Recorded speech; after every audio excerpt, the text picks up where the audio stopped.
उबरने आता कमिशन बंद केलं, ते खूप चांगलं केलं. पण एक डोक्याला ताप माझ्या खूप झालाय माहिती का. जेव्हापासून हे कमिशन बंद झाले ना, ते 30 रुपयाचे ना जे भाडे वाचतात ना, त्या भिकारचोट लोकांना मला एक बोलायचं आहे, तुमची राईड कुणी उचलत नाही. मी सारखी कॅन्सल करतोय, ते राईड फिरून माझ्याकडेच येते सारखी. अरे 30 रुपयाचं भाडं, अरे 30 रुपयाचं 300 मीटर तुम्हाला चालता येत नाही का रे. हा 30 रुपयाची सारखी राईड माझ्या याला वाचते. तुम्ही बसायला तुम्हाला शरम नाही वाटणार का. आणि मी कॅन्सल करतोय, घुमून फिरून माझ्याकडेच ती राईड येते. हे उबरनी खूप घाण केलंय राव. कमिशन बंद केलं ना, तेव्हापासून हे लपडं चालू झाले, डोक्याला त्रास झालाय.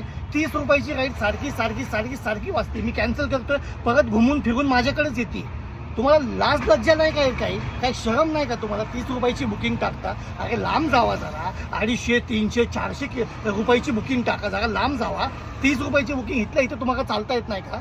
अरे असं भाडं द्या आम्हाला, तुम्हाला बसायला जायला बी चांगलं वाटायला पाहिजे, आम्हाला न्यायला बी चांगलं वाटायला पाहिजे.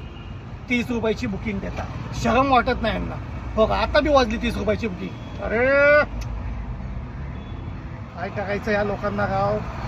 हे डोक्याला तागाच झालाय राव. किती लोकांना हे तागाच होतोय मला कमेंटमध्ये जरूर सांगा, नक्की सांगा मला कमेंटमध्ये. डोकं खराब झालंय राव हे.